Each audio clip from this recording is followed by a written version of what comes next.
No Haiti, policiais se juntaram a civis em manifestações contra os recentes assassinatos de policiais por gangues. Desde o começo do ano já são 14 mortes. E aí eles bloquearam, ó, tá vendo? Ruas, estradas da capital Porto Príncipe, invadiram também o principal aeroporto do país. O primeiro-ministro do Haiti, Ariel Henry, chegou a ficar preso no aeroporto ontem. A casa dele também foi atacada. O Haiti é o país mais pobre das Américas e acumula crises humanitárias, políticas e econômicas. Uma tragédia para a população. A situação se agravou com o assassinato do presidente Jovenel Moïse em 2021. Gangues controlam parte da capital e a violência atingiu novos patamares. Em 2022, foram mais de 2.000 assassinatos. E, em média, um sequestro a cada 6 horas por lá. A ONU avalia o envio de uma força colegiada estrangeira para o Haiti. Em 2014, o Brasil liderou uma missão de paz no país. 2004, né? O Brasil liderou essa missão de paz. Falo agora dos ataques russos que se intensificaram no leste da Ucrânia. Em Donetsk, 8 civis morreram nas últimas 24 horas.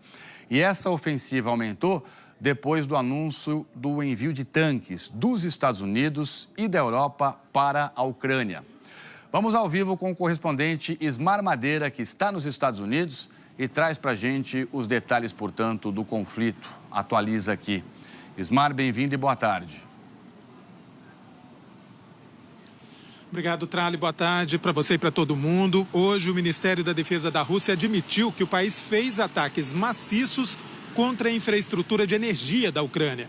10 regiões ucranianas estão enfrentando cortes de energia de emergência e milhões de pessoas estão sem luz e sem aquecimento em pleno inverno. O Ministério da Defesa da Rússia disse que seus ataques também interromperam o transporte de armas e munição para a linha de frente das tropas ucranianas. A ONU alertou para novas denúncias contra a Rússia. O alto comissário para refugiados das Nações Unidas, Filippo Grandi, disse que o país está violando princípios fundamentais de proteção à criança em situação de guerra, porque estaria dando passaportes russos para crianças ucranianas em áreas ocupadas e as colocando para adoção. A Rússia nega. Diante do aumento da ofensiva russa, a pressão internacional também cresceu. A União Europeia decidiu estender as sanções contra o país até o fim de julho. Estão proibidas, por exemplo, a importação de petróleo, carvão e ouro, além da exportação de máquinas e tecnologias que podem ser usadas militarmente. E os Estados Unidos impuseram sanções a uma empresa com sede na China, porque ela teria fornecido imagens de satélite da Ucrânia para empresas russas. O governo chinês nega, Trali. Obrigado, Ismar. Um ótimo trabalho para você aí. Tudo de bom. Militantes palestinos dispararam foguetes contra Israel, que respondeu com bombardeios a Gaza. Dá uma olhada aqui, ó. Perto da meia-noite, os palestinos dispararam 2 foguetes que Israel diz ter conseguido interceptar.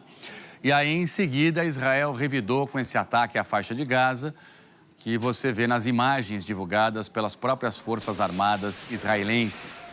As ofensivas dos dois lados ocorreram depois que uma incursão militar no campo de refugiados de Jenin, na Cisjordânia, terminou com a morte de 9 palestinos. Desde ontem, milhares de palestinos protestam nos funerais das vítimas que atravessam aí as ruas de Gaza.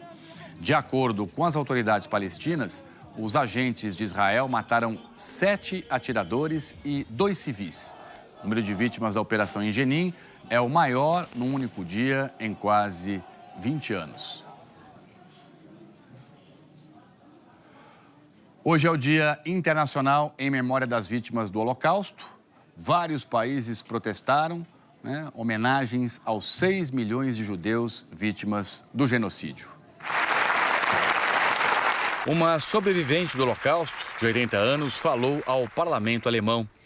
Ela lembrou que aos 6 anos descobriu que era adotada e de origem judia e que seus pais biológicos tinham sido assassinados no campo de concentração de Auschwitz. Deine Eltern wurden in Auschwitz ermordet. Antissemitismus und Antiziganismus. A presidente do parlamento alemão diz que todos os dias o país registra em média 5 crimes antissemitas e que esse número é uma vergonha. Jeden Tag in Deutschland registriert. Na sede da ONU, em Nova York, foi inaugurada uma exposição em homenagem às vítimas. A instalação lista os nomes de 4.800.000 vítimas em ordem alfabética. O Dia da Memória do Holocausto marca a libertação pelas tropas soviéticas do campo de concentração e extermínio de Auschwitz-Birkenau, na Polônia. Isso tem 78 anos. Hoje o espaço virou um memorial aberto a visitações. Este ano, por causa da invasão à Ucrânia, a delegação russa foi impedida de participar das cerimônias em homenagem às vítimas. Em Israel, outro sobrevivente de 95 anos fez um tour virtual pelo antigo campo de concentração. Ele contou que se sentiu voltando ao lugar onde sua mãe e seus irmãos foram assassinados. É como um pesadelo, disse. Sobreviventes estão ajudando também a recriar suas histórias com inteligência artificial. Essa senhora conta que quer manter viva a memória dos horrores nazistas para as próximas gerações.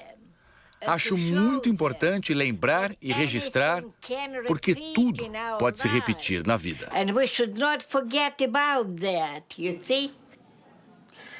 Aqui no Brasil, numa campanha lançada hoje no Museu do Holocausto de Curitiba, sobreviventes contam histórias de intolerância. 6 velas acesas, uma para cada 1 milhão de judeus mortos na Segunda Guerra Mundial. 6 milhões de vítimas.